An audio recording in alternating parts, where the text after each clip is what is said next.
In a few moments, you'll step back in time to witness what happened on that fateful day, August 2nd, 1876, when Wild Bill Hickok was gunned down by crooked-nosed Jack McCall. The employees of the number 10 will set the scene for you, so sit back, hang on to your sarsaparilla, and we'll start from the beginning.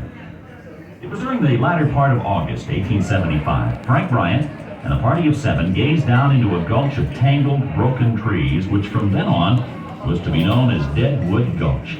They made their way to the bottom and began to pan for gold. Soon the cry of gold echoed up and down the canyon walls. They hastily built a crude cabin east of their find, but nevertheless went on to prospect throughout the northern hills, only to return on November 8, 1875, to post a claim of their discovery. On the very next day, November 9, 1875, a second group filed a claim just short of 3 miles up the creek. This outlined a stretch that was destined to become known as the richest placer claim area not only in North America, but the entire Western Hemisphere. As news of this bonanza leaked out, the rush was on, resulting in a flood of mankind from all directions. The Army could no longer stop the invasion of the fortune hunters. By August 2nd of 1876, Deadwood Gulch, now known as Deadwood City, and often referred to as Sin City, had acquired a worldwide reputation as a booming metropolis. Its surrounding hills and creeks were loaded with gold. Even greenhorns were said to be able to find nuggets, well, as they put it, bigger than horse turds. Its streets were lined with substantial businesses, offering everything from an opera house to dance halls, saloons and banks, stores of every sort, but mainly saloons and gambling dens. Deadwood Gulch was jam-packed with every variety of mankind, good and bad. The likes of Wild Bill Hickok, Seth Bullock, Wyatt Earp, Calamity Jane, Colorado Charlie Utter, California Joe, and Preacher Smith. Somewhere between 4,000 to 6,000 of them. They came with greed or lust and high ideals, but the frenzied excitement that Deadwood provided well satisfied their pioneer spirits. 2 guys named Nuttall and Mann couldn't picture themselves seeking their fortune as prospectors, and instead built a house on their placer claim, number 10, which became known as Saloon Number 10. On the morning of August 2nd, 1876, Harry Young was tending bar in the number 10. His hair was greased, as was customary for bartenders in gold camps. This was essential as part of a method used by bartenders to collect a little extra loot for themselves. Before reaching into a prospector's poke for a pinch of gold to collect for a given whiskey, the bartender would rub his fingers through his greasy hair, thus oiling them well. He would deposit the unoiled gold dust into the boss's take, and by again rubbing his fingers through his hair, redeposit the oily flakes where it could be washed out later. It said that there was a bald-headed barkeep who was known to have half a dozen hair pieces, all well oiled. His take was enormous, as the laundering process was more efficient. The dance hall girls had arrived on Colorado Charlie Utter's wagon train in late June, ready and willing to entertain the thousands of eligible prospectors. Some came with hopes of finding the right man. Others came simply to make their own fortune. Their attire, somewhat more revealing than what was thought to be proper, was looked down upon by those trained in ladylike etiquette, but nonetheless, they brought to the gold rush an air of reckless, dazzling excitement. By August 2nd, 1876, they were well established up and down Deadwood City's main street, working around the clock in one fashion or the other. Honky-tonk piano and their songs of promising spirit filled the air. Many an unlucky prospector could find hope for tomorrow, for he knew what the night would bring.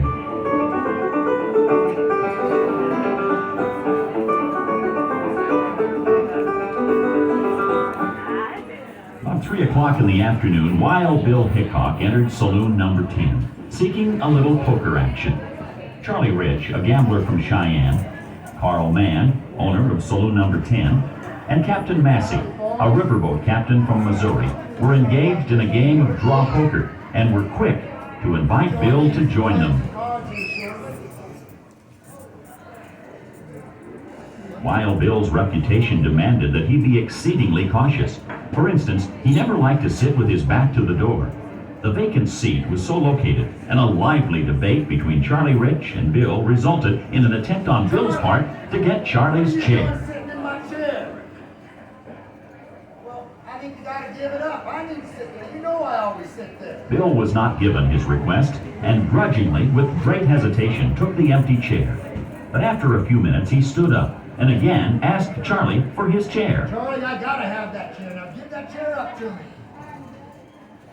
Bill didn't win this argument either, and on this rare occasion, he settled down, sitting with his back to the door. Wariness, though, kept Bill alert, for all knew him to be a left-handed drinker, leaving his right hand free to handle his pistol. As unpredictable as card games are, Bill found himself quickly losing to Massey, who had lost to Bill the night before. Bill asked Harry for $15 worth of pocket checks. Harry brought them over to Bill and returned to the bar and his duties. Soon, a shifty drifter known as Jack McCall entered the saloon. Bill quickly turned while drawing his gun. Recognizing McCall as a newcomer to town, he greeted him with a friendly, "Howdy, Jack." then reholstered his gun and resumed the game. Jack slowly circled the table, pausing briefly behind each player and analyzing each hand. What are you doing looking at our hands, boy? We don't need you here. Get away from this table.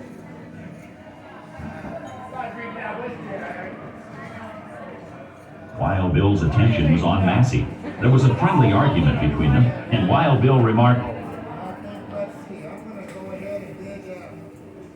upon returning directly behind Wild Bill, suddenly Jack McCall. Take that, dang you! The bullet struck Bill on the back of the head, coming out of his left cheek and lodged in Captain Massey's left arm. It was discovered soon after the cards Bill was holding were aces and eights, forever known as the dead man's hand. All fled the saloon except Carl Mann, who was held at bay by McCall. Jack snapped the trigger of his gun several times. It failed to fire. He then ran out the door and up the street. He was found hiding in a building behind a butcher shop. Later on in the day, he was tried in a miner's court. The jury, being tainted and influenced by a deceitful defense, found McCall not guilty, and he was released. This decision not only outraged the judge, but also the general populace. McCall left the camp in haste. Upon reaching supposed safety in Wyoming, he began bragging of his ignoble deed. Word of this reached the U.S. Marshal, who tracked McCall down, arrested him, and sent him to Yankton to be tried again in Dakota Territory. It was determined, since the first trial was held in Indian Territory, that it was not legal. McCall was found guilty and hung for his cowardly crime.